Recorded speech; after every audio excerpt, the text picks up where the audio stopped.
report mula naman sa impilan ng DCJO, ang Spirit FM, CMN Baler, Aurora. CNN Live Nationwide. Ray Fernando, magandang araw sa iyo. Magandang araw Ariel, magandang araw Pilipinas. Nakapagtala ng mahahalagang tagumpay ang Aurora Police Provincial Office sa pinaigting nitong kampanya laban sa mga loose firearms at hindi rehistradong baril matapos makumpiska at isuko ang nasa 7 armas sa isinagawang operasyon mula Hunyo 1 hanggang Hunyo 7 taong 2026.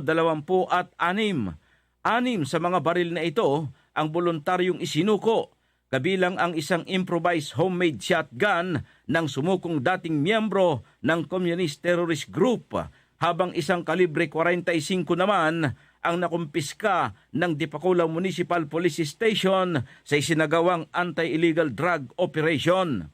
Ang mga tagumpay na ito ay resulta ng patuloy na kampanya at pakikipag-ugnayan ng Aurora Police Provincial Office na pinamumunuan ni Police Colonel Percival R. Pineda, Acting Provincial Director, sa mga komunidad sa pamamagitan ng information dissemination, pakikipagdialogo at gayon din ang kampanya para sa voluntaryong pagsusuko ng mga hindi dokumentadong baril. Ang lahat ng mga nasamsam at isinukong armas ay nasa kustodiya ng mga kinauukulang unit ng pulisya para sa wastong dokumentasyon at disposisyon.